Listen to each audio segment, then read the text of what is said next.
and go into 6-minute rounds, starting with Mr. Cooper, followed by Madame Romanado, suivi par Madame Gaudreau, et puis Mrs. Blaney. Mr. Cooper, 6 minutes.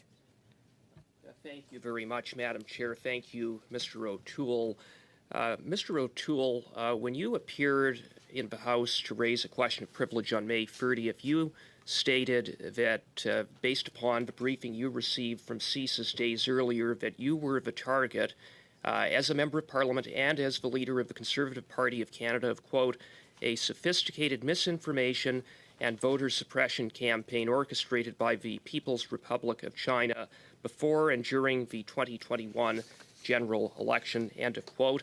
I respect that you're not able to elaborate on the particulars of that briefing beyond the 4 categories that you have identified. Nonetheless, this information that you were a target of Beijing was documented and reported to officials within this government as early as July 20th, 2021, including the Prime Minister's department, the PCO, which received that memo.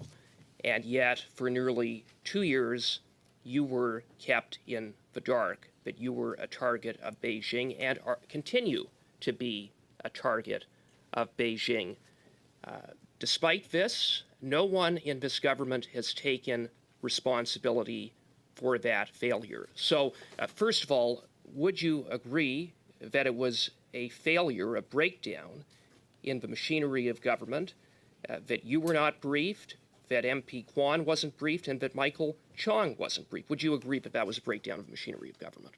I would, Mr. Cooper. I think it would be an example of one of the largest breakdowns of accountability with respect to sensitive intelligence and members of Parliament that I'm aware of. And do you believe that the Prime Minister needs to accept responsibility for that failure? I would like to see some more responsibility. I tried in my remarks today to show how multiple governments, both Liberal and Conservatives, have struggled with the right balance with respect to China. I do believe that after 2017 and the 19th People's Congress and the more aggressive style of conduct by China, I think the Prime Minister should have responded to that. And I think he needs to be accountable for it. The fact that we're learning years after the fact about some of the risks they were briefed on only due to leaks and good reporting should trouble Canadians. Thank you for that. I want to follow up on some of the questions that you posed at the end of your statement.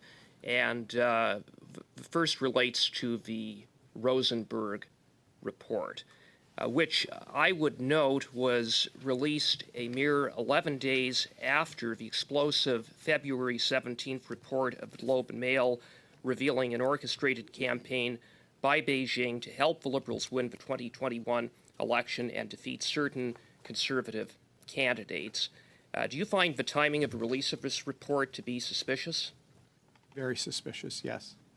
And perhaps you could elaborate on why you think it was suspicious.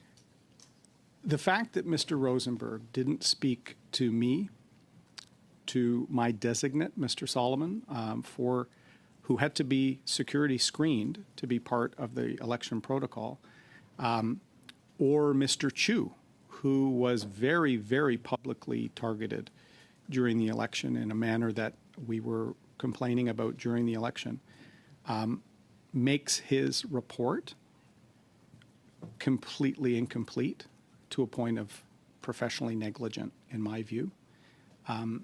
The language used in his report, that an opportunity, I may be misquoting that, but an opportunity to speak to representatives of the party, there was no opportunity, and I led the party at the time. So did he speak to some low-level functionary and not the 2 or 3 people with intimate knowledge of the foreign interference?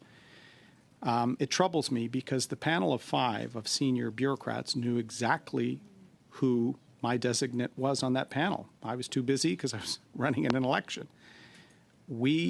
Our concerns were dismissed. We were not briefed at the beginning about the problems in 2019. So were the panel of 5 even aware of the intelligence related to 2019? We had a lot of trust in the system because of the respect we have for those 5. But I think the breakdown includes Mr. Trudeau and the panel of 5 themselves. Yes, and you are right. At page 4 of the Rosenberg report, Mr. Rosenberg states, quote, there was an opportunity to meet with representatives of major political parties, and, quote, opportunity doesn't necessarily mean that meetings actually took place. And further to that, he stated at page 39 that, quote, the party representatives were pleased with the thoroughness of the briefings and the openness of the national security representatives, end of quote. That doesn't sound like your experience. How in the world could he come to that conclusion if he didn't talk to you, he didn't talk to your representative on the committee? It sounds like Mr. Rosenberg was being less than forthcoming and honest in his conclusions with respect to feedback that he received. I don't know Mr. Rosenberg. I appreciate his work for years for Canada. But you're right, Mr. Cooper, as a lawyer, as you are, that's very curious language he used in that report. And you can interview all the university professors and security experts and all the people that observed the election, or you can talk to the participants who were targeted in the election, and he failed to do so. Thank you. Madame Romanado? Thank you very much, Madam Chair, and through you, I'd like to thank Mr. O'Toole for being back with us today. Good to see you. So, Mr. O'Toole, today PROC has invited you to focus on the question of privilege. That is before us. That is something that we've been studying since it was referred to us back in May of this year.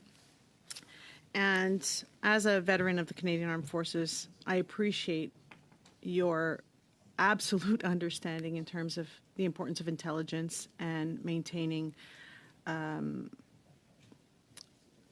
information that could harm our country. With that, when you proposed when you brought forward your motion of privilege, you stated in terms that obviously ensuring important intelligence gathered can continue unimpeded by appropriate parliamentary review. And I quote, you mentioned, as an aside, the procedure in House Affairs Committee could, of course, obtain further details directly from the government under appropriate in-camera cautions. Given the sensitivity of the information we're trying to obtain in order to determine whether or not there was a breach of privilege, would you be more comfortable if we were to move into camera to answer some questions? I'd like to make that offer to you if that would be more appropriate for you. Well, listen, I appreciate that offer, but I do think the public nature of the stories by Mr. Cooper and Mr. Chase, Mr. Fife, I think requires to talk responsibly, but talk in an open fashion.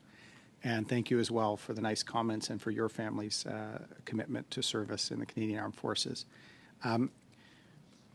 Colleagues, or former colleagues, our allies can do this, so why can't we? Intelligence in Congress, members of Congress Mr. can Toole, be briefed. I don't want to cut you off, but I only have 6 minutes. Sure. So. I just think we can, in a serious fashion, examine these issues in a way that is warranted for the country. Thank you. And so I just want to make sure I understand. You were briefed by CSIS on intelligence with respect to intimidation to you on Friday.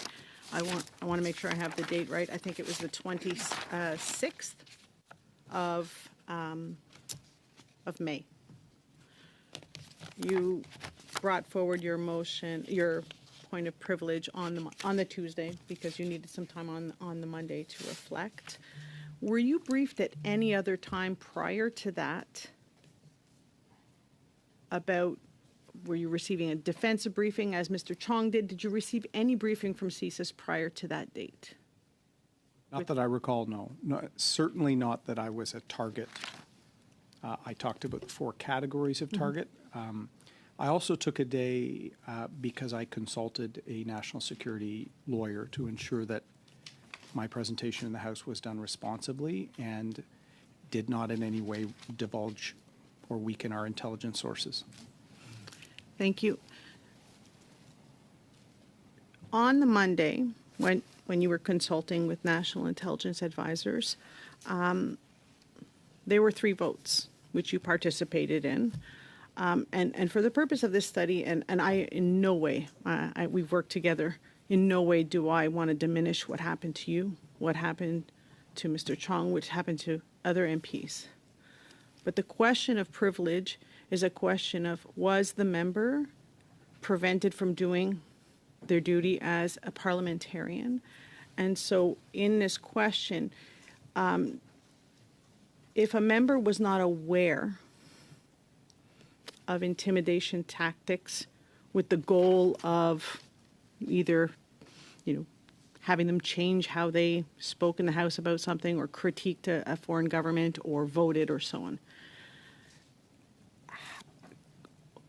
To answer the question of how could your privilege have been breached if you were not aware, and I'm asking that because that's been something that's been asked of me, and I struggle with that because in terms purely procedurally, if someone was not made aware that there were attempts to intimidate, they wouldn't have technically changed their behavior because they were not aware.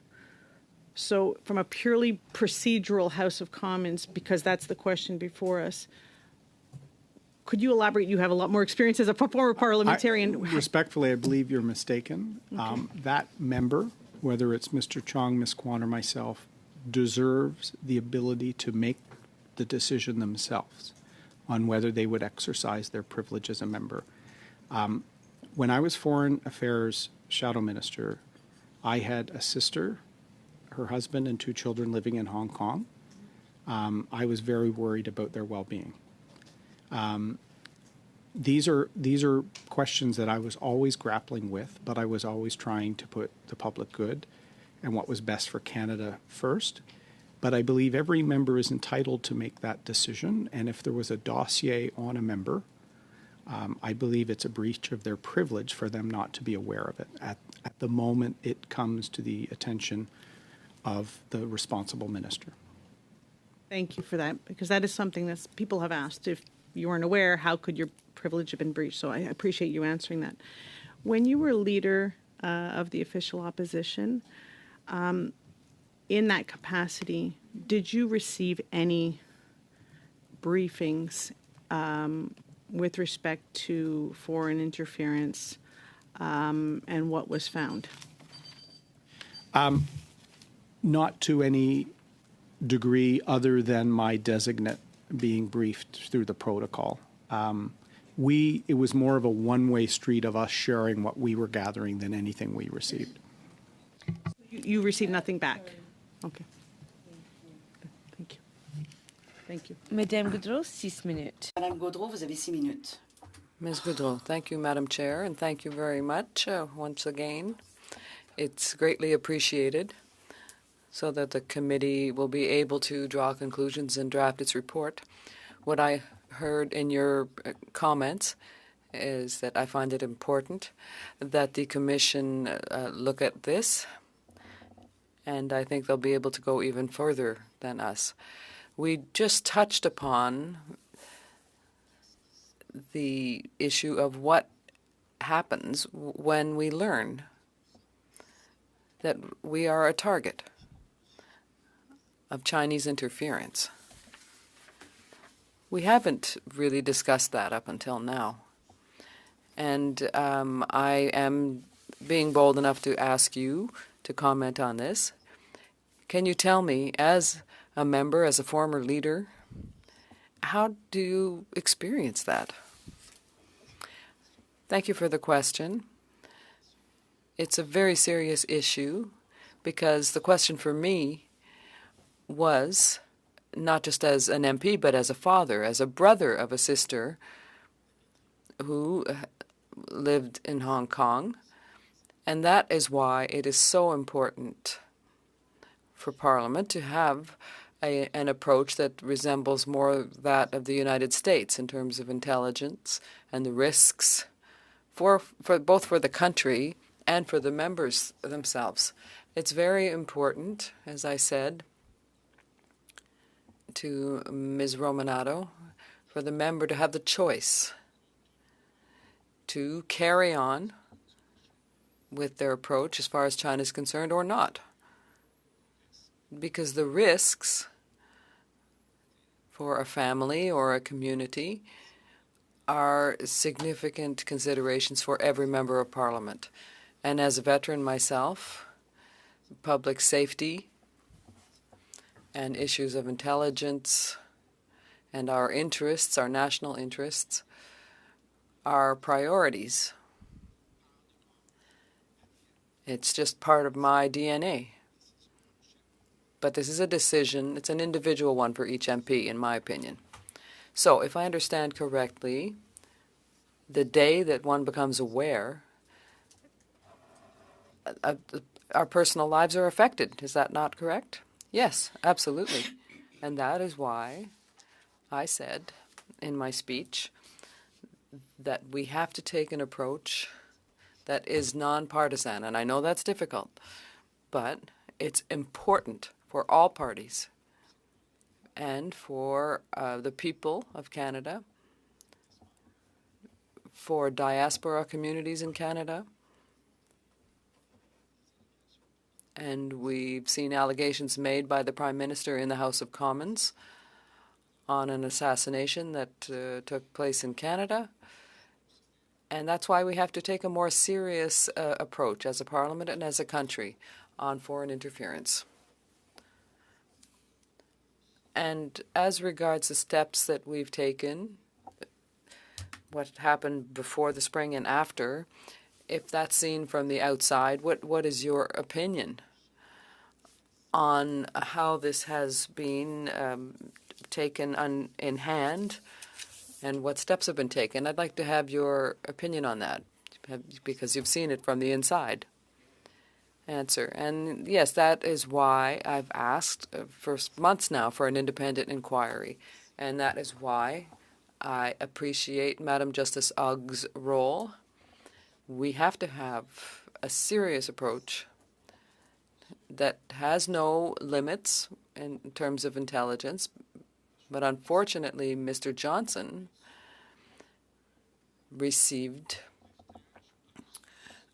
only a partial briefing in terms of the intelligence. It was predetermined, and I have a great deal of respect for him. But now,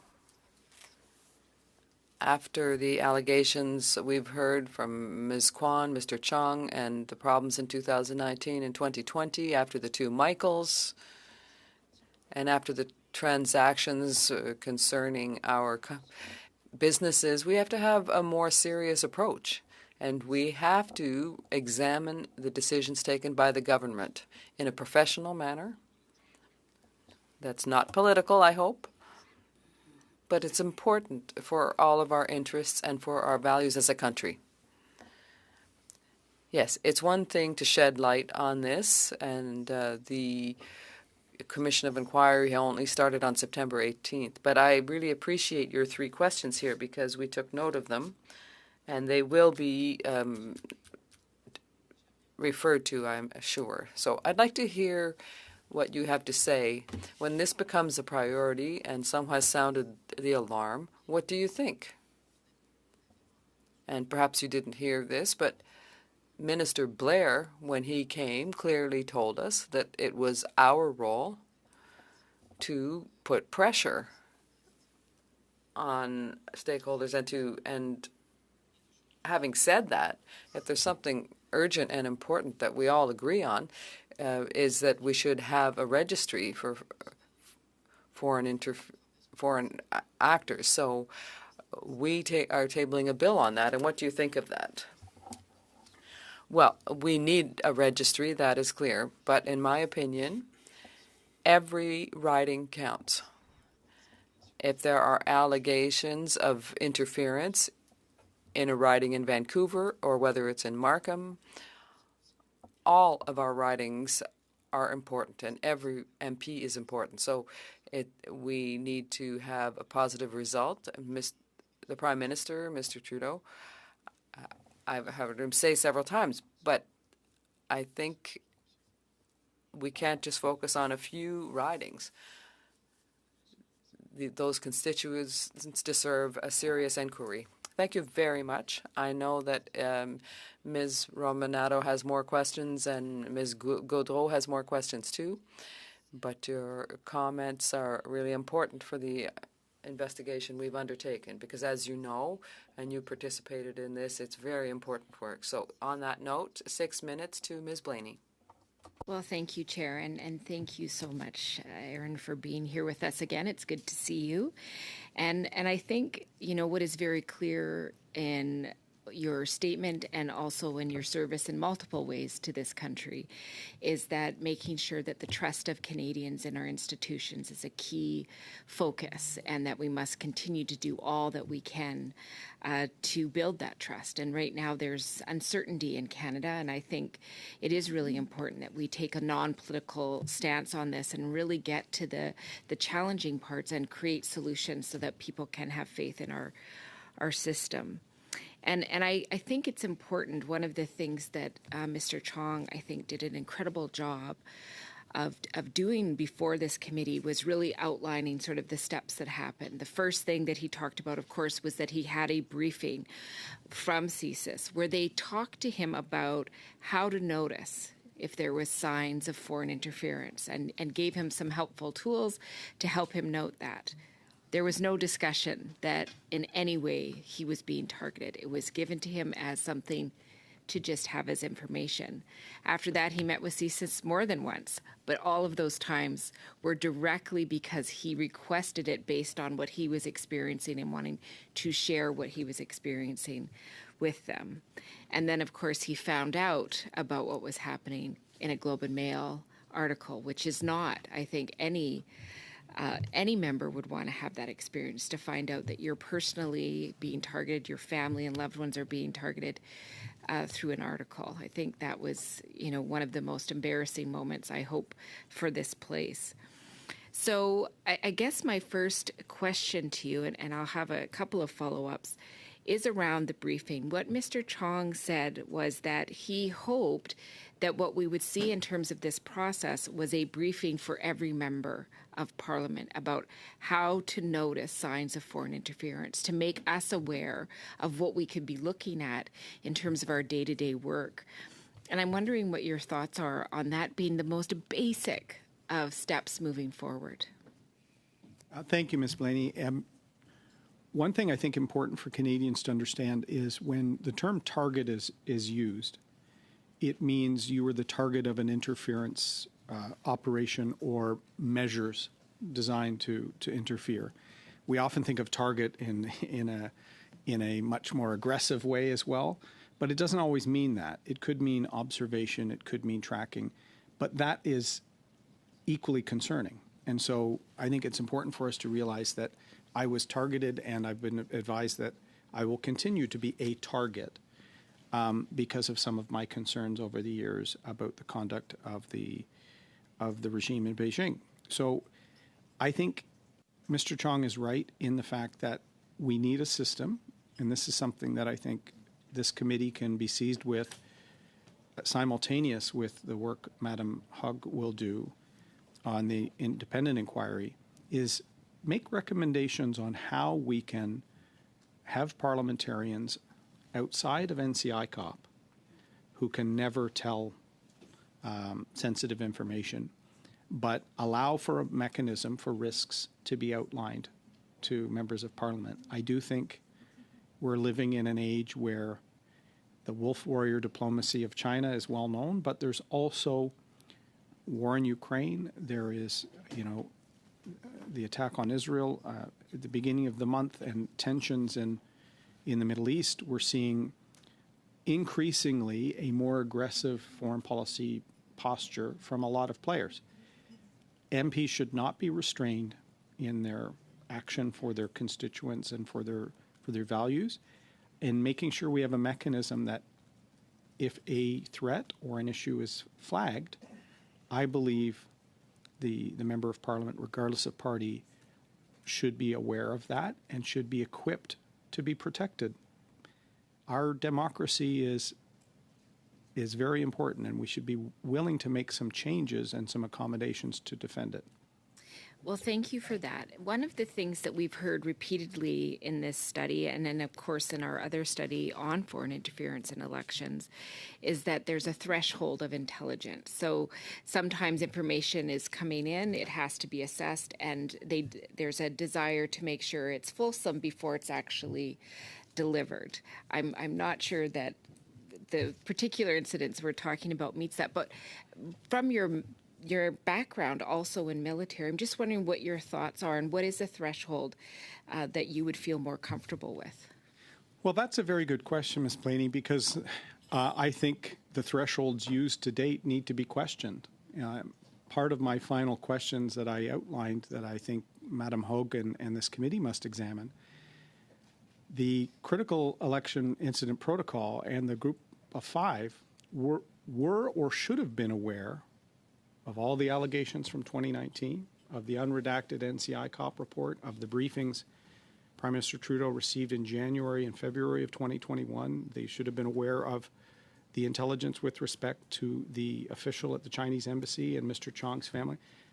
We now know, but only due to reporting and some leaks, that there were many incidents that I believe would have met a threshold for at least telling the parties at the start of the election that there are current risks in the environment.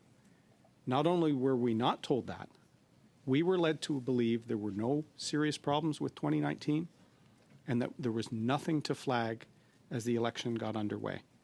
I think that was an error, and so the threshold those officials used in engaging with the parties, each of the parties had to have a security-cleared representative. This was not ad hoc. I think the group of 5, their conduct needs to be examined. Thank you. We will now enter into our second round. So there will be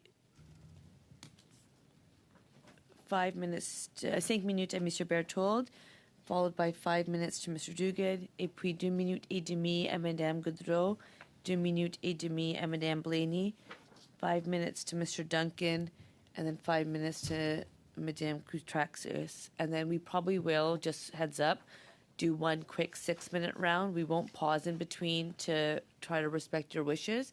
But I think with the exchange that's taking place and the fact that there is actually more questions than less, that we will need a little bit extra of your time. We'll try to get you out well before 2 hours, though, but just a heads up so that the team can plan accordingly. Monsieur Berthold, 5 minutes à vous. Merci beaucoup, Madame la Présidente. Thank you very much. Mr. O'Toole, I'm really pleased you're here today, and you have been at the center of an election, and we've talked a lot about that. You said at the beginning of your testimony that we have to recognize that we haven't done enough to protect our democracy for a long time. So what's changed since 2017 that means that the communist regime in Beijing feels free to act as they wish in Canada? Thank you, Mr. Berthold, for the question. It's important. With the 19th Congress in Beijing, the communist government, the Chinese government changed a great deal in terms of their approach within China and around the world. Following that, we saw a genocide against the Uyghurs. We saw the building of the islands in the South China Sea. We saw a strategic approach regarding acquisitions around the world in terms of public safety, intelligence, critical minerals, energy, and the West was there to have an approach. We could have responded. And that is why in 2019, I proposed that we have a special committee on Canada-China relations. But that's also why we have to take a more serious approach to elections and the protection of our democracy and our institutions, because we've seen leaks and articles written in the Globe and Mail And our intelligence services tell us they've been worried, they've had concerns for decades, several decades. And we've only taken the opportunities for that were economical, but we haven't looked at human rights issues and international security. And that's why we have to have a nonpartisan approach, if possible, but also to provide the resources to our intelligence agencies and have an approach with the members of parliament and senators that is more serious in terms of the risks to them. So that is why the work of this committee is so important.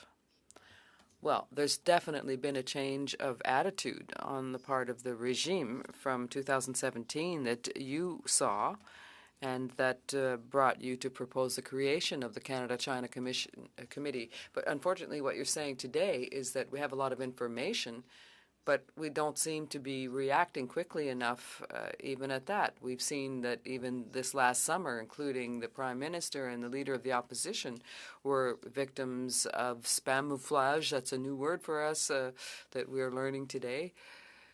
And yet we feel like the government to this day, whenever we talk about foreign interference, always talks about the Rosenberg report and says there's no problem in Canada, everything has been fine. So what should be the attitude of a government that really wants to fight against this foreign interference, in your opinion? Thank you for the question. A former ambassador, Mr. David Mulroney, said that the Prime Minister was naive in terms of China, and that's the case, particularly after 2017. We need a more, we've seen a more aggressive approach by China on the international stage, and it's important to have a strategic answer to that and to defend our democracy. And I will say that is important for MPs like Mr. Chong and Ms. Kwan, but it's also very important for the Canadian Chinese community, the diaspora in the greater region of Vancouver, for example, and Toronto. It's important for every single citizen to have the right to vote without interference and without intimidation and without pressure by actors, foreign state actors, and with our articles on interference and police agents and police stations, that we are faced with this problem and we have to act. Thank you very much. Mr. Duguid. Thank you, Madam Chair. Good to see you, Mr. O'Toole, and like others, I want to thank you for your service to our country, your service to our Parliament over the years, and thank you for the tribute to Ian Shugart, who I had the good fortune to work with when he was ESDC deputy, but he was instrumental in bringing the National Microbiology Lab to Winnipeg, working through a great regional minister, Jake Epp, progressive conservative. Madam Chair, Mr. O'Toole mentioned foreign interference has been with us through conservative and liberal administrations. All of those administrations needed to do more, and we need to address the issue seriously now in a non-partisan, country-first way. And I'm a new member on this committee, as you know, Madam Chair, and I'm no procedural expert, but my understanding is that motions of privilege are dealt with expeditiously. We've had 34 witnesses, Mr. O'Toole. You are the 34th, and I believe the last. But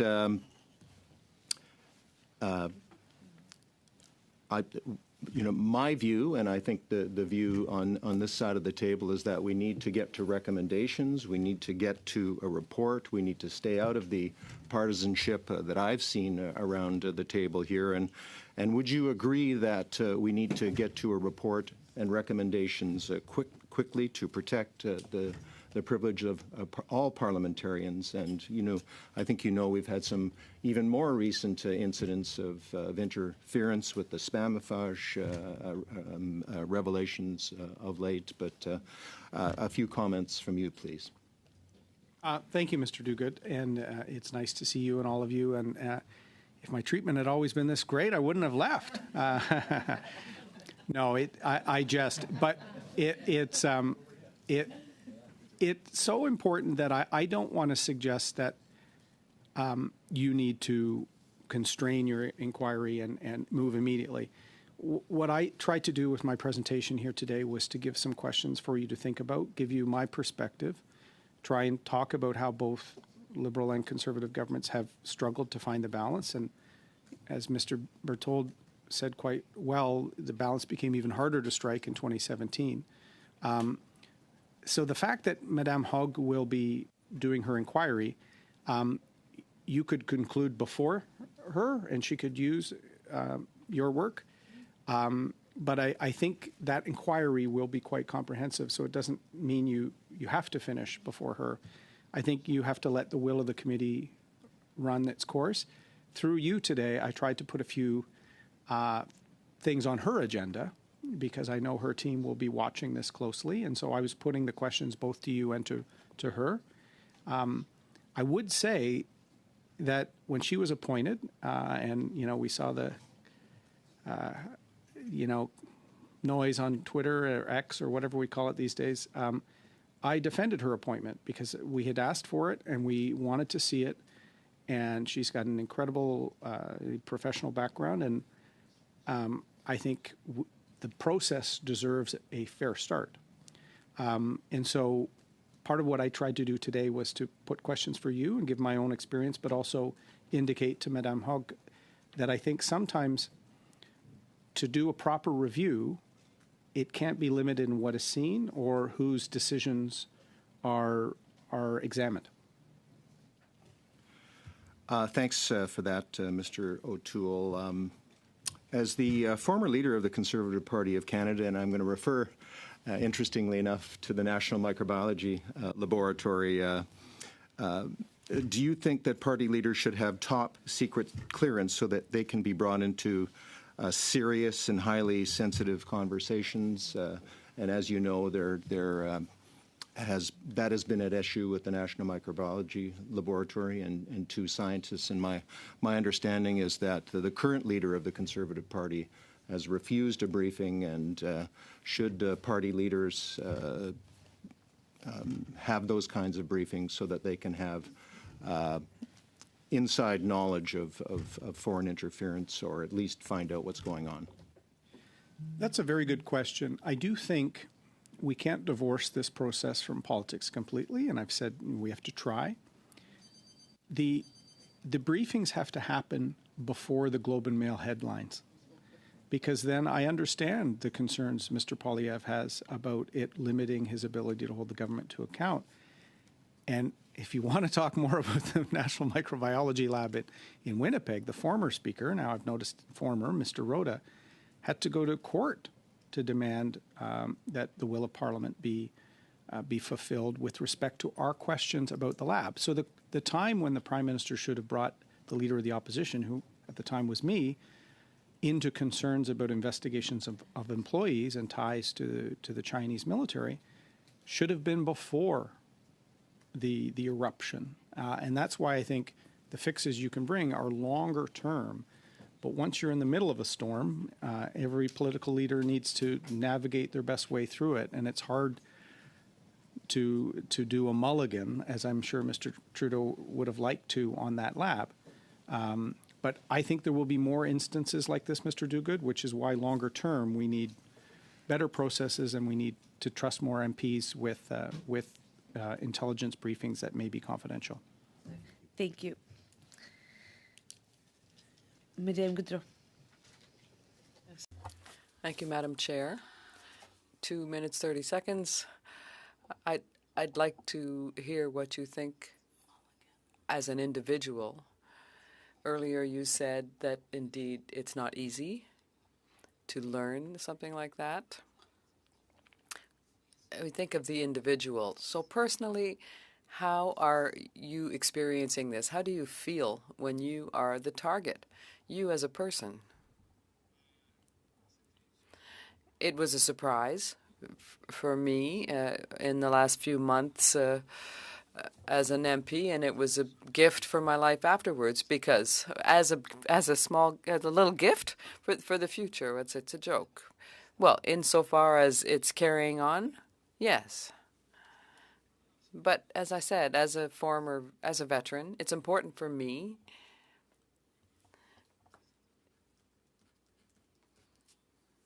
it's important to put our interests as a country before our own concerns. It's difficult, but the issues are so important for millions of Canadians, and that is why we really have to have a briefing for each member to know whether or not there are risks of foreign interference, and have a process to look at these intelligence issues before we see an article in the newspaper. As I said to Mr. Duguid, it's very important to have a multi-partite approach before there's a scandal. So what I understand is that when that happens, because we don't necessarily have the right measures in place, there's collateral damage, as you said, for example, to your family. But this carries on in time. So are you still concerned today? Are you still nervous about this today? Well, listen, my family is the most important thing to me. It's primordial, and I'm proud of the time I spent in politics. I hope that if there is another risk that's serious to me, that threatens me or my family, that the RCMP or CSIS will give me a heads up. But it's important for every member to have the right to be free to express themselves, and the right to speak on importance that are of concern to their ridings, to the country, to the province, and to be able to use their authority and experience in the House without limits. And that is why those briefings for members are so important. Thank you, Madam Chair. Thank you. Ms. Blaney. Well, it's good to get to ask you another round of questions. Mr. O'Toole, I called you Aaron first. I'm sorry if I was too informal. You talked about hoping that Justice Hogue will see those or hear the three questions that you asked.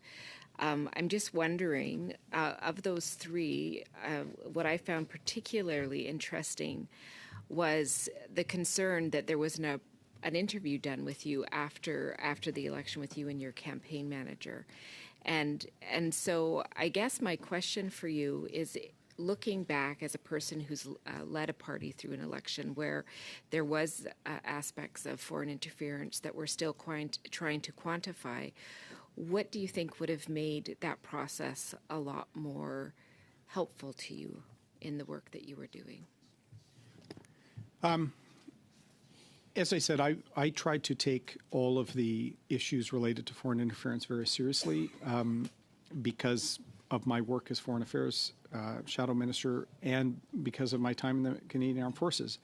I've sworn several oaths to the country, and I take them very seriously, which is why I, as my campaign chair and my designate for the election protocol panel, a very accomplished lawyer who underwent security screening so that they could participate. So we took that process very seriously. We shared with the committee our concerns and things we were hearing in the middle of the campaign. The panel of five and the security agencies, which were able to keep briefing us up until the government appointed a new cabinet. So even after we lost the election, narrowly, I might add. But we still brought in evidence we had. And I brought the materials that I provided to Mr. Johnston, and I'm happy to table them with the committee here today, because we've always tried to be forthright with all the information we had. And CSIS and the panel cut off communications once the new government and cabinet was sworn in, and we had no ability. The caretaker period was over. Why was that person then not talked to by Mr. Rosenberg? That was my designate, or me. The fact that those two people who had been the subject or source of concerns about interference weren't talked to in the examination of the 2021 election is a colossal failure in my view. Thank you. 5 minutes to Mr. Duncan, followed by Madame Koutrakis. Mr. Duncan. Thank you, Madam Chair and Aaron. Good to see you, Mr. O'Toole. You alluded to the document you're willing to table with the committee. We'll make that formal that you will do that or willing to do that. Thank you. I appreciate that. I want to build on your comments. You've had a chance to talk about Mr. Rosenberg's report, and you said earlier almost a professional negligence when it came to not interviewing you or officials from the Conservative Party of Canada, and your willingness to try to address this issue in a serious manner. I want to get you to elaborate a bit more on the rapporteur, Mr. Johnston, that was doing his report. You've had some frustrations. I want you to elaborate on those. Am I correct in stating that whenever you met with him, he had advised you that the report was already written and had been being sent to translation? So when you talk about the negligence, or you didn't get interviewed by Mr. Rosenberg at all, and then when you did by Mr. Johnston, it was just as bad where it was already shipped off. Can you elaborate on that, of what happened in that circumstance and whether that was inappropriate or not? Thank you, Mr. Duncan. And I did feel like it was window dressing. The very fact that the first investigation into the election didn't talk to the people that had raised issues about the election, I would give that an F if I was a professor, or it wouldn't survive in the private sector, that type of approach. Leave aside that Mr. Rosenberg had the Trudeau Foundation connections. I haven't focused on that, but I raised those in the House in 2018, 2019. Very inappropriate choice. Mr. Johnston, the Right Honourable David Johnston, a Canadian I have profound respect for, it really disappointed me, and I have great respect for Ms. Block as well, one of the country's finest litigators. The very fact that the draft of their report was at translation, and late in the meeting they acknowledged that to me, was profoundly disappointing. It was like I was a checkbox on a list, and I provided them and knew more information than they did. And in intelligence, not every fact is right. It is about assessing gray, but you can also give a curated view of intelligence to drive to an outcome. Who provided that curation to Mr. Johnston? I elaborate a bit further on that. You'd mentioned you provided a bunch of new evidence and information. Mr. Johnston didn't then go and say that he didn't change any aspect of his report. He did not come back to you afterwards and say, thank you, this did help change the conclusions or anything that was included in his final report. He told me my contributions were appreciated. As I said, I do think in his way he felt he was doing what was best for the country in his view. But when you're also receiving a very curated view, and when I read his report that all opposition leaders urged him for an inquiry, like, why no inquiry? What is there really to fear with sunshine and bright lights? And so just having spoken to him and seen how, in legal terms, you'd say closed mind by the time they were talking to me, it was very disappointing, given the fact that I now know that I was targeted and that our intelligence agencies knew about that targeting of me, because I got my CSIS briefing after my time with Mr. Johnston. And I would just say the fact that he resigned afterwards and what the outcome was, I think, kind of speaks volumes to the integrity or the conclusion of the report and the quality of the report on that. If I could, Mr. O'Toole, I wanted to ask you just to build on something that was just said earlier. You and your family were targeted or threats were made against you, and it was only after the leak and the reports came out that you were a target, you were provided the appropriate briefings and backgrounder on it.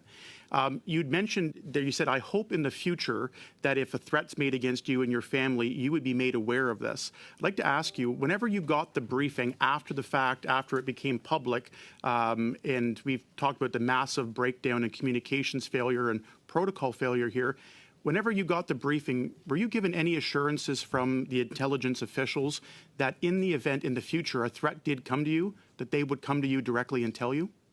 You said I hope to, so I'm concerned that they didn't really give you that assurance that the same mistake wouldn't happen again. I asked the CSIS officials. When I was briefed, they knew I was leaving. I knew I was leaving. My motion was my second last speech in the House of Commons, and so they knew this. I asked if I could seek support from them in the future if I had any concerns, and they were open to that. I did not get the sense that they would be required to brief me if an issue raised. And I remind you, the use of the word threat, if someone's being surveilled, that's not really a physical threat, but you're a target. And so the intelligence threat has been identified. And so I never feared for my life or my family. I want to make that very clear. But I do think if any individual parliamentarian is targeted, they need to be brought aware, and we should provide resources to help secure their communications and secure their home and their livelihood if that needs to happen. Thank you. Madame Kutrakis, 5 minutes. Thank you, Madam Chair, and it's a great segue actually into my question, and welcome, Mr. O'Toole. It's really nice to see you, and I hope you and your family are doing well. Just following up on my colleague's, Mr. Duncan's question, are you aware of any further targeting to you, and if so, are you able to elaborate? I'm just curious to see how, you otherwise would have envisioned your life post-Parliament, and if it's what you thought it would be. So if you could maybe elaborate a little bit on that. Thank you. There is a life after politics. I can assure you of that. And, I miss elements of working with you colleagues, but I'm very happy and the family's well. Thank you. The issue for me came up when my briefing at CSIS kept using the present tense. And so I said to them, I'm leaving. Target of interest, targeted. They kept using the present tense. And so I had to ask, you're using the present tense.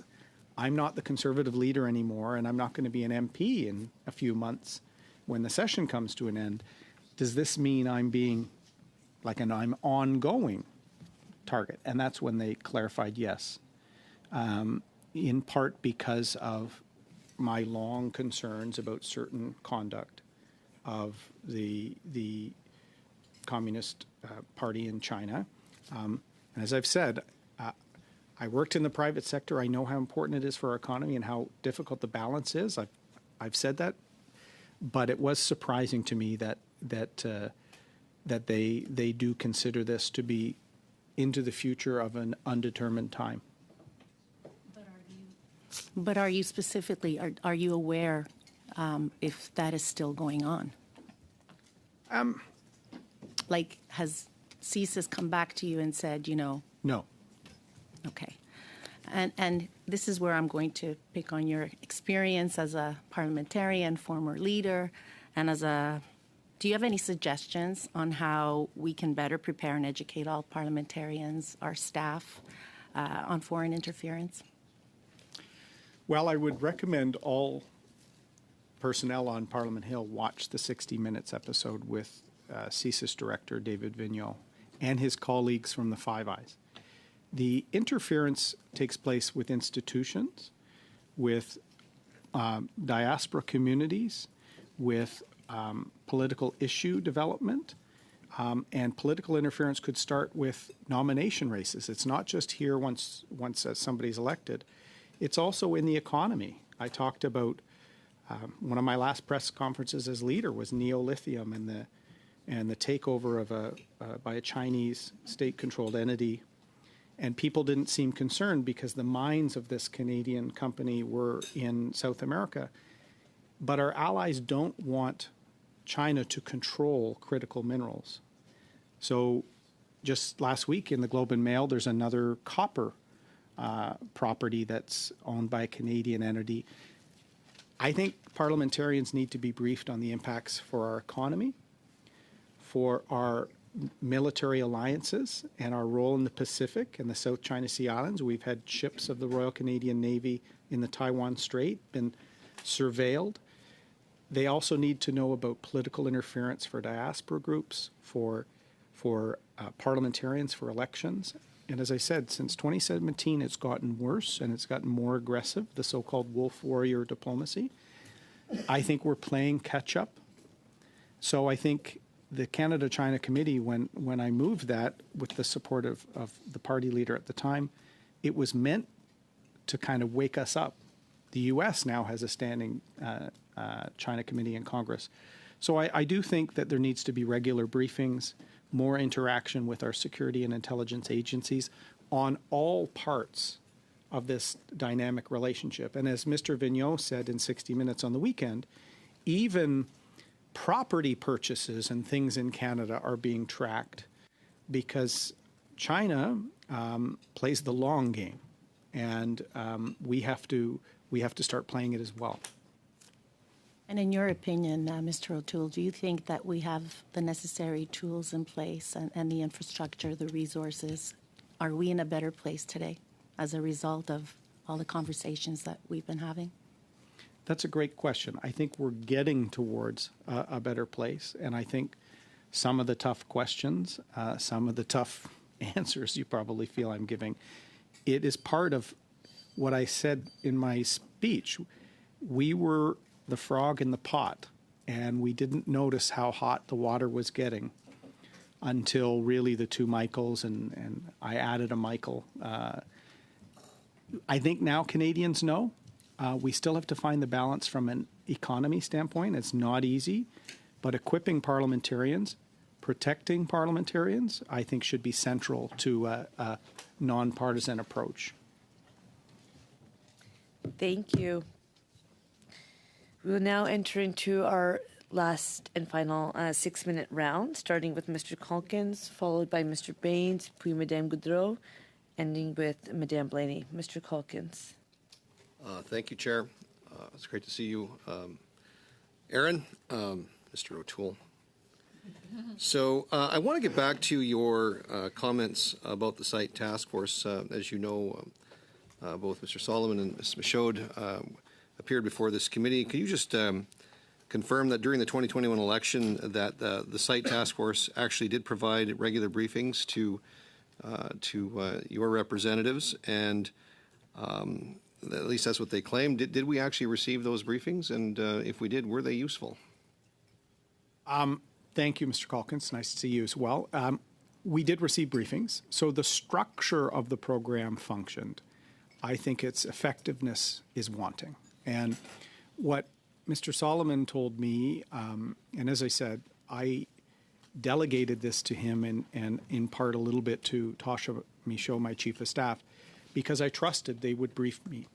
And I was hearing from candidates on the ground, particularly Mr. Chu, but we were also hearing it in and around the ridings of Bob Soroya in the Markham area, that there was a lot of activity and WeChat and some in-store and in-person and intimidation. And our polling numbers were off the charts, yet the results didn't come back. So if people are scared to vote, they're not going to show up. And so we were reporting incidents we were hearing from the ground. And Mr. Solomon and Ms. Michaud told me they always had the impression that they were being listened to, but not heard.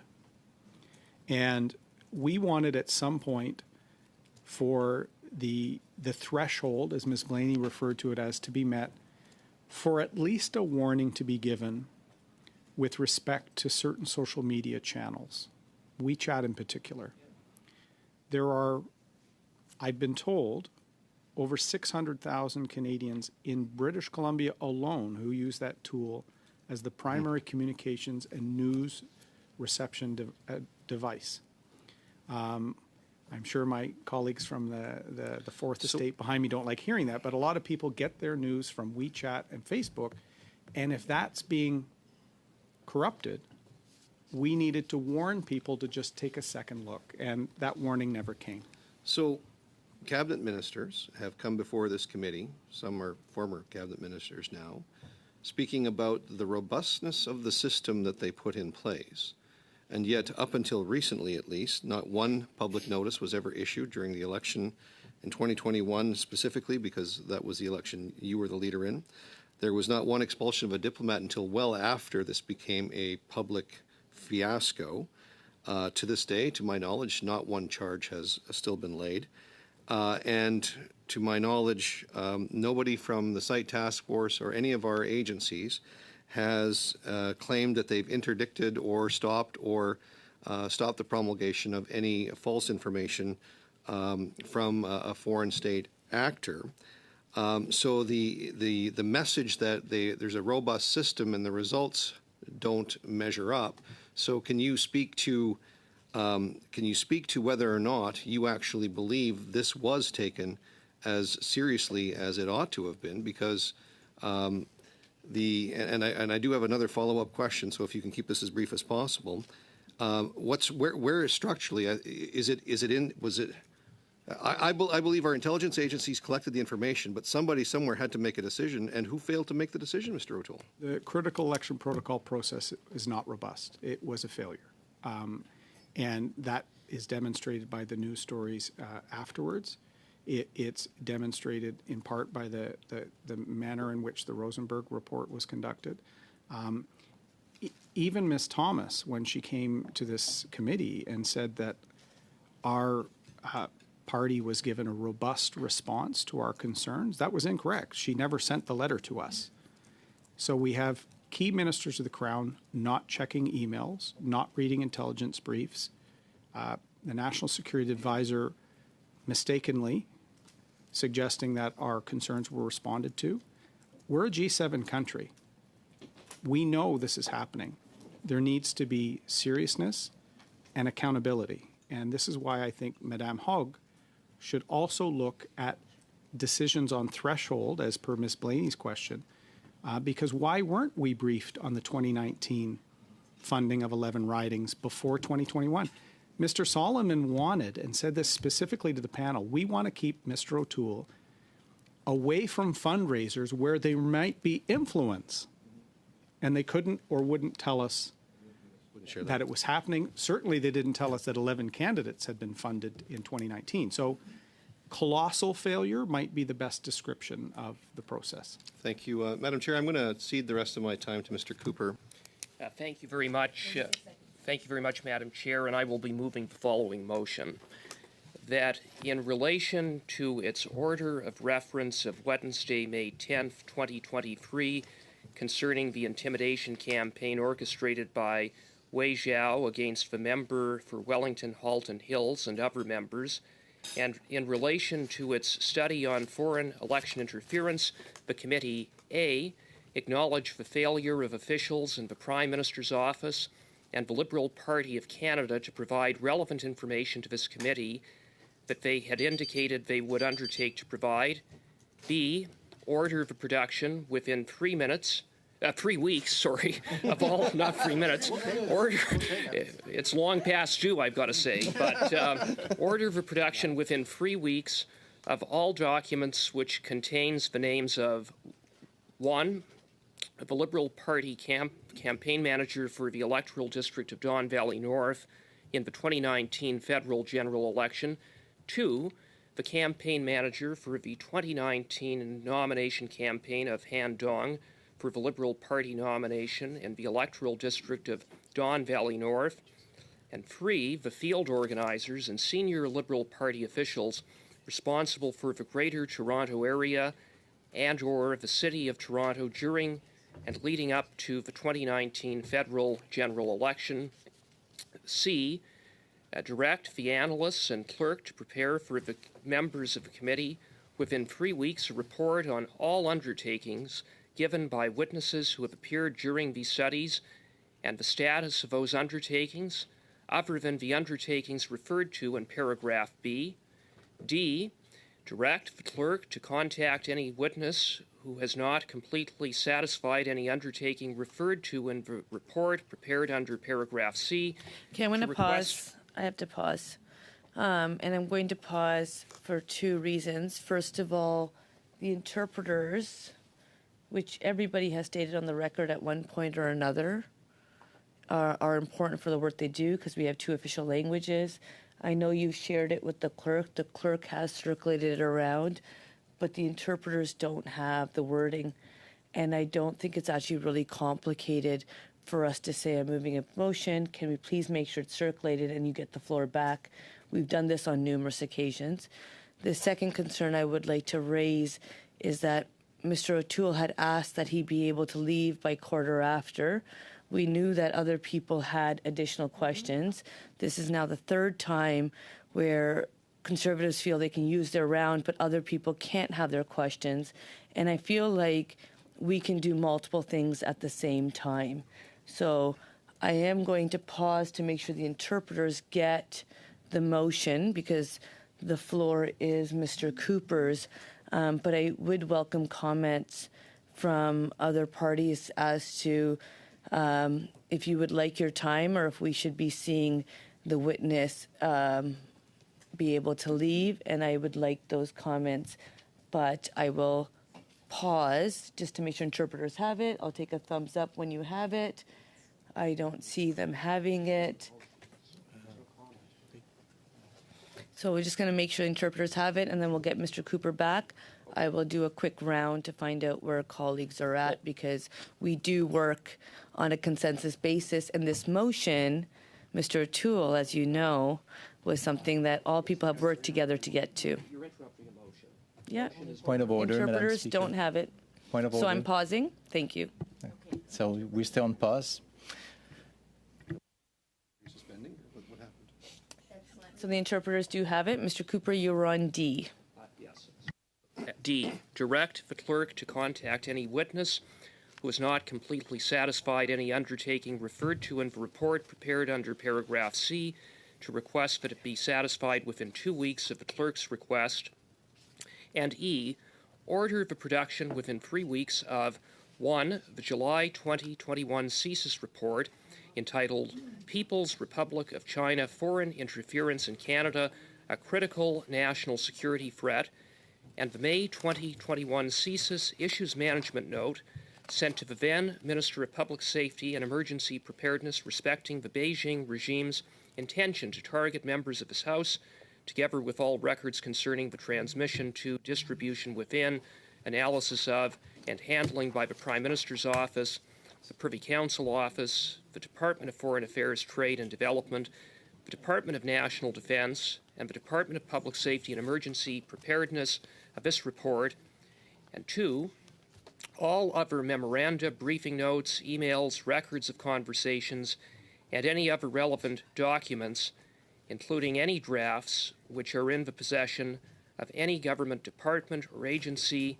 including the Security and Intelligence Threats to Elections Task Force, the Critical Election Incident Protocol Panel, any minister's office, and the Prime Minister's Office containing information concerning A, planning or efforts by or on behalf of foreign governments or other foreign state actors to intimidate a member of the House of Commons, or B, the matters raised by the Honourable Erin O'Toole in the House of Commons on Tuesday, May 30th, 2023, and before the committee on Thursday, October 26, 2023, provided 3, these documents be deposited without redaction in both official languages with the Office of the Law Clerk and Parliamentary Counsel.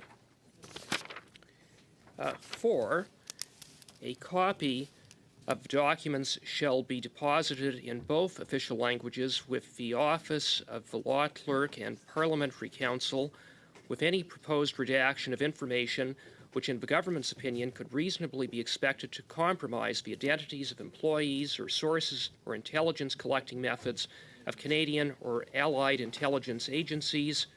5, the Office of the Law Clerk and Parliamentary Counsel shall promptly notify the committee whether the office is satisfied that the documents were produced as ordered, and if not, the chair shall be instructed to present forthwith on behalf of the committee a report to the House outlining the material facts of the situation.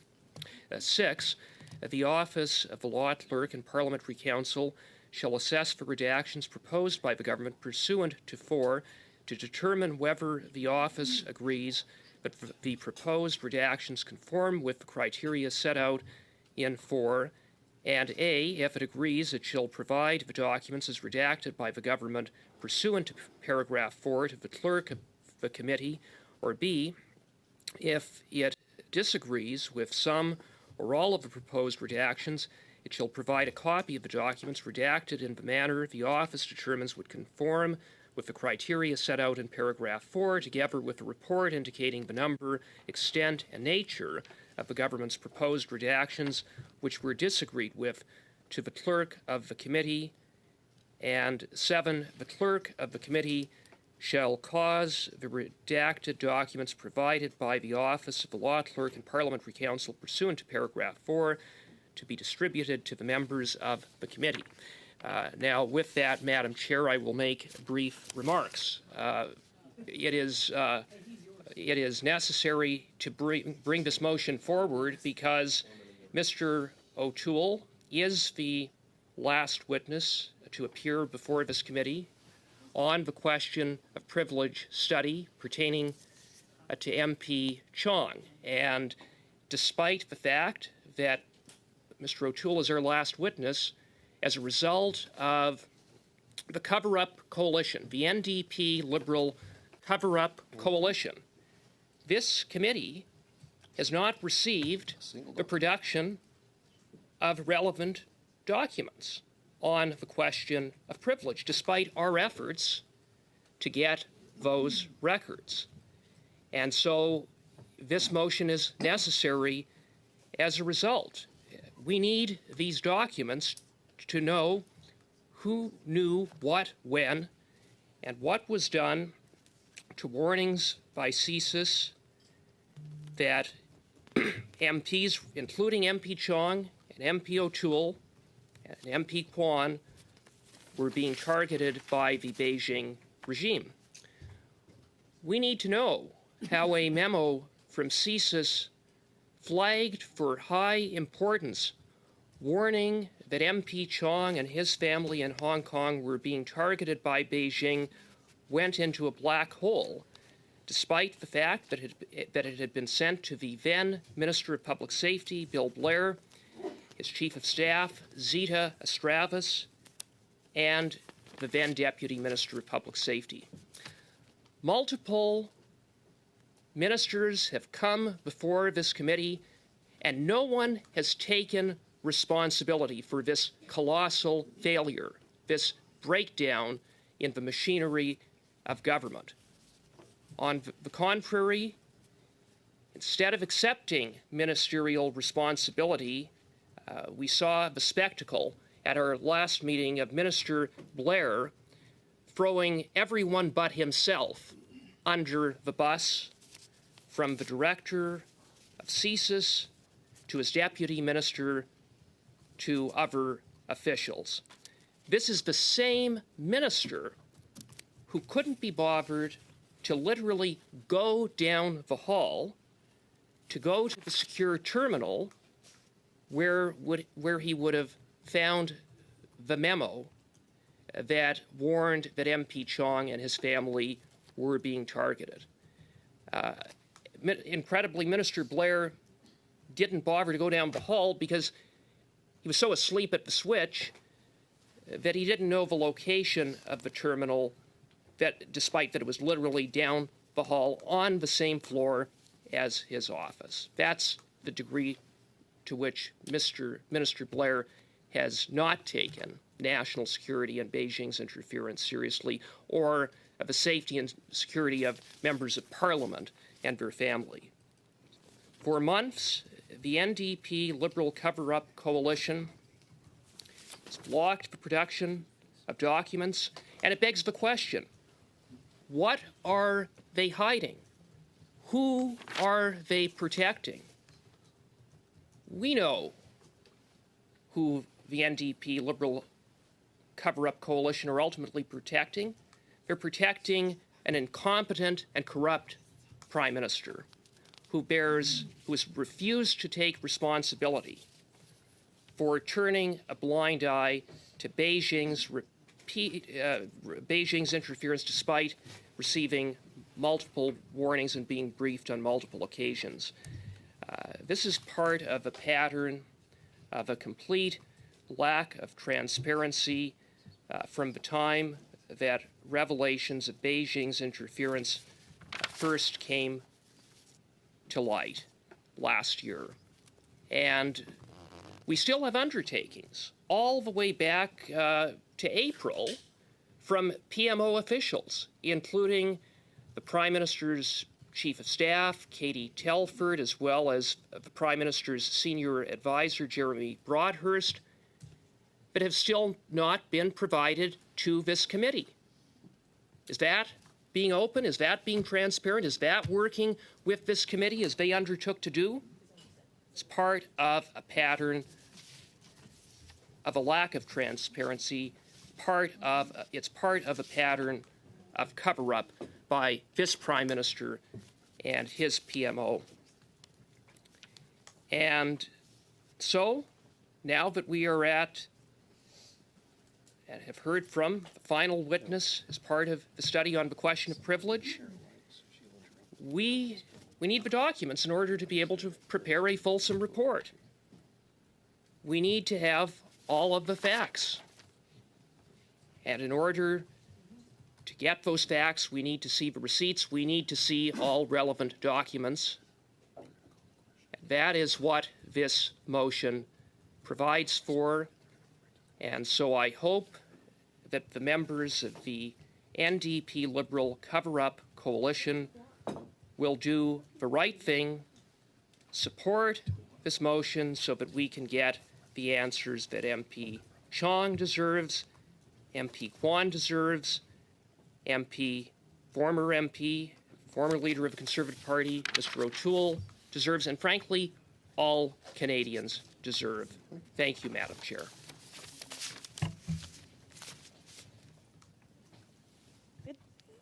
Thank you. Madame Romanado. Thank you, Madam Chair, and I'll be brief. We have Mr. O'Toole here, who we asked to see. He's sitting here patiently. We have still more questions for him. And I just, I'm kind of disappointed that our colleagues across the way, are disrespecting their former leader. And so, I'm just going to quote what he said when he was leaving politics. And he said, "Performance politics is fueling polarization, virtue signaling is replacing discussion, and far too often we're just here using the chamber to generate clips, not to start national debates." And that's what exactly is happening right now. And with that, Madam Chair, I move to adjourn debate. Question.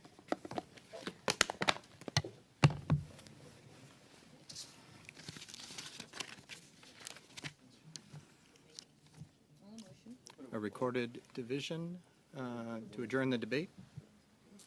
Ms. Romanado? Yes. Mr. Duguid? In favor. Madame Koutrakis? Oui. Mr. Baines? Yes.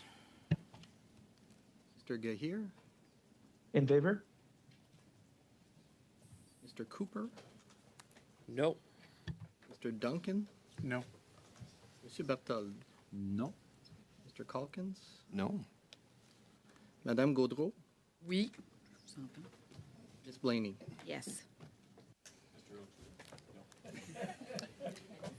The yeas have it. So, Mr. O'Toole, I'm going to try to get you out of here as quickly as possible.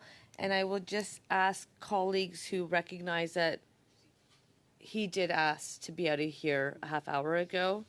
And I think we can be mindful, some of us can be mindful of that. So I'm going to go over to Mr. Baines. You do have 6 minutes, but try to be concise, please. Thank you, Madam Chair, and I will, and I'll be sharing some time. I'll do a quick question and share some time with my colleague, Ms. Romanato. And thank you, Mr. O'Toole, for joining us today. And it's good to hear that there is life after politics. Hopefully, looking forward to that at some point. To Mr. Cooper's point, this is about the safety of Canadians, and when we're talking about transparency and trying to get to where we need to, as you've articulated and said, that we need to find, common ground and make sure we're looking at solutions and recommendations that will, mitigate some of these challenges. I'm concerned. I have a very diverse community in my riding. I represent Steveston Richmond East, where the UN recognized Highway to Heaven is. It's a 5-kilometer stretch of road with over 20 different faith-based institutions, all next door to each other, living in harmony. So it's a great community. I've grown up there my whole life, and I'm concerned about them and every member in this House. So, and you talked about errors of the past, and, I want to raise that, it's widely known, and CSIS officials have sat where you are and told committees that that under the Harper government, a number of MOUs were signed, entered into directly with the RCMP that allowed 25 China communist agents to come here, enter the country, and look at repatriating people that they thought were criminals that they needed to take back home. And a number of them were deported during that period, about 290. As well as 2,900 citizens were influenced, shall we say, and it was suggested that it would be in their best interest if they came back to China because some of their family members were being threatened by the regime. So, a government that you were a member of admitted foreign agents into Canada to intimidate Canadians. And the same agents that you're saying that are targeting you. So, it's clear that this set a terrible precedent. Don't you think that was a bad decision? And were you at any time aware of that happening to you? That those agents could possibly, has that ever been mentioned to you? Well, I think what you're referring to, Mr. Baines, goes back to 2008, 2009. I wasn't here until the end of 2012. But I'll tell you, when I joined the Conservative government of Prime Minister Harper, there was already a concern about some of the transactions he had approved and about the already declining approach in Beijing with respect to human rights, with respect to more aggressive foreign policy. And this was almost a decade before the 19th People's Congress. Richmond, we have to be here to defend the people of Richmond, of your riding, probably the epicenter of foreign interference. From my limited ability to review things, diaspora communities are scared if they have family still back in, I used to say mainland China, but now Hong Kong is included in that. And so Hong Kongers in the GVR in Richmond have real concerns if they feel that they even appear on a voters list. And if a Conservative had won that election, they feared for family back home. And so I think we have to make sure that whether it's United Front activities, whether it's reports on police stations, I tried to say several times in my remarks there were mistakes made by the Conservative government with respect to trying to find the balance on China. And this is why, with things now public, we have to really tackle this. And before I go to Ms. Romanato, I just wanted to say, and it goes beyond just China. We're seeing that precedent may have been set, and allowing foreign agents to do some work here, we're seeing other communities being affected as well. So I'll just to say that. Well, on that, Sure. Yeah, we'll get. Thank you, Madam Chair. And thank you, Mr. O'Toole, and thank you for your patience. You mentioned knowledge is kind of power, that MPs should be made aware if they are targets, and the importance of that, and the importance of having that information in real time. I have to ask the question. In June 2017, the People's Republic of China passed the legislation about the National Intelligence Law, which you referred to in 2017. The difference in posture in China. We started NCCOP. NCCOP was named at the end of 2017. But at one point, you removed the members of the Conservative Party from NCCOP for another study and another reason. Lessons learned, now that we know, would you say that that was maybe an error and that we should really enhance NCCOP and their capabilities now that we know a little more? And I'm hoping you'll be able to provide us with some feedback. Sure, I'm happy to provide detailed feedback. My Substack, I wrote at length about the NCI COP and why I did not function it. The Prime Minister was starting to use NCI COP as a way to avoid scrutiny on matters. I was the Public Safety Committee critic that supported bipartisan with my friend, the Honourable Murray Rankin, Mr. Goodale's efforts to create NCI COP. I was calling for it. It was never meant to shelve ongoing investigations or issues that were in the House of Commons by sending it to a secret committee. It was meant to be long-term, robust oversight of our intelligence agencies by parliamentarians. I think we need to have a system where we're able to debate with secrecy and with intelligence being respected the events of the day as they arise. Thank you. Madame Goudreau. Merci beaucoup, Madame. Thank you very much, Madam Chair. I have the opportunity to ask some questions of a witness who has a great deal of experience.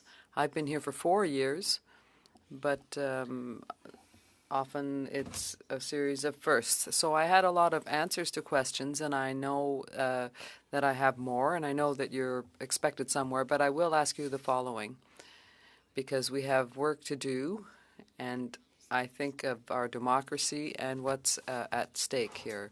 Obviously, we have the advantage of having the media here. We had 35 witnesses we heard from on this question of privilege, and there were 70 witnesses at a commission of inquiry, and that inquiry has been underway since the 18th of September. So given that it's underway, and given that we as a party will be tabling a bill to ensure that there is a foreign actor registry, and given that the government, we're waiting to see the list of measures that they have put in place since last spring. We're waiting to see that. From what you have seen and heard earlier, will that allow us to really go directly to our goal and really be able to shed light on foreign interference in our elections for our democracy? What do you think? Well, we have to act as a country, and you mentioned some important policies, including the foreign agent registry, because there are appropriate cases for international trade and representatives of a state or a business, but there are other examples where there are problems, perhaps. So we have to invest more into our intelligence systems and have more information for MPs and senators, because this is a complex issue. The news changes every day, and it's really important. It's crucial for MPs to have complete information on their own safety and security, for their ridings, and for the country. And that is why this study that this committee has undertaken is so important. Okay, the study is important, but what I understand is that we'd also like to have a report with recommendations that will allow us to act. So I've understood that to shed light on the issue, we need that. But you were saying to me that the Commission of Inquiry has work to do as well, and we need to put pressure on the people that we know are important. So my final question, when we heard from Mr. Après, il nous avait dit Solomon, he said that there were silos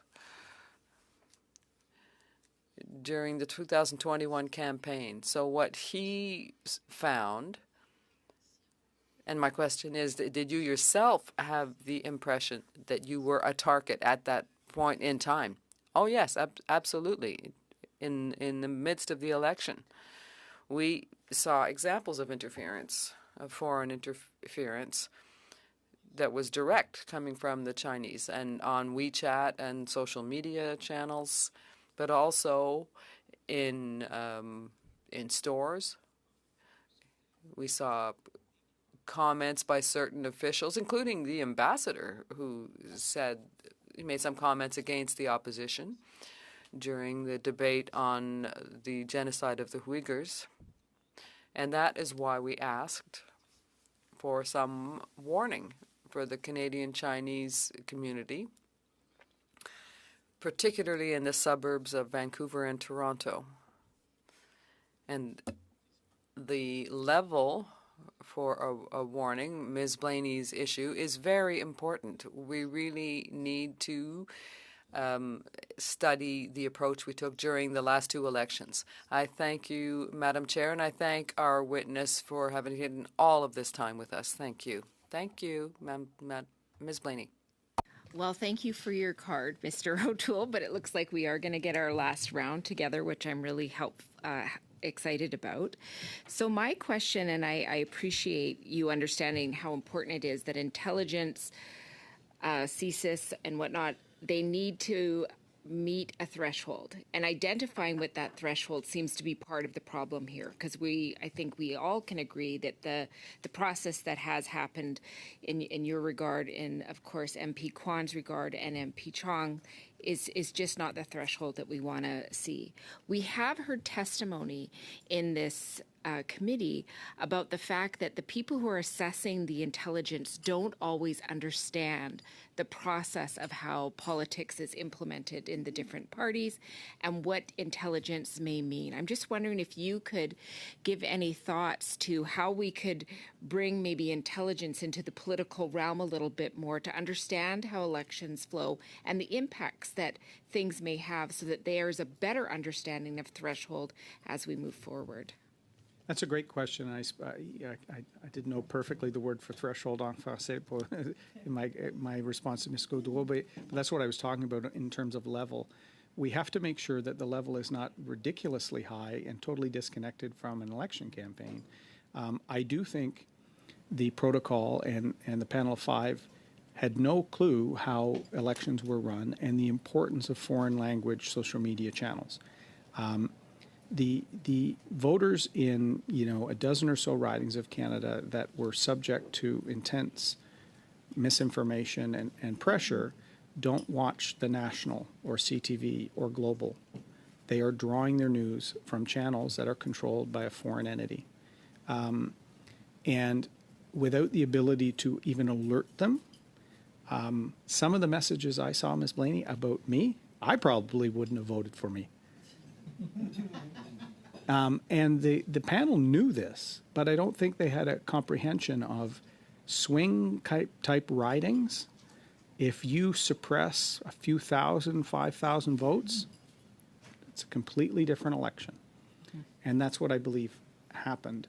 But it wasn't just on WeChat, for example. And so my questions that I've left the committee, I certainly believe, with what I've read in the papers, not what the site panel and others told me, but what I've read in the papers certainly met the threshold of at least warning the parties, all parties, people that were security checked, at least warn them of what had happened in the previous election, what the Prime Minister had been briefed on, and certainly the case of Mr. Chong, which was just a month or so before the election.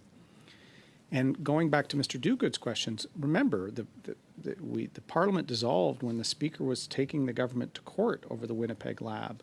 We had the Uyghur genocide motion. We had a number of issues that even publicly the ambassador from China was commenting on. And to now know there were a lot of briefings at a level that I certainly think met the threshold. I think there needs to be a discussion of who established the threshold, willful blindness potentially as well, but also this political education of the panel to let them know in these swing ridings, it's crucial that there's no social media manipulation by many countries, and I've alluded to that in my remarks. The panel did say they were aware of interference operations by several countries at the beginning, but none that were of serious concern. That's how they started with the tone with the parties, and I think that was inappropriate. Well, thank you for that. And I know that you're a very busy man and that you need to get on. And so I will finish my questions there. But thank you again for coming. And thank you for answering that question. I feel like it really does help us move forward. And I look forward to the next committee and discussing the members' motion. I do hope, of course, that my friends from the Conservatives remember that we've actually had testimony in this place, that when the papers are given to the law clerk, that it is not the most safest route moving forward, that it's actually never been done, and that we actually have partners in other countries who have never done anything like that, which has been testified here, and it could be a great concern for our relationships with the other Five Eyes partners. So I am done. Thank you so much. Thank you. Meeting adjourned. Mr. O'Toole, a minute back. Keep well and safe. Best to the family. Thank you.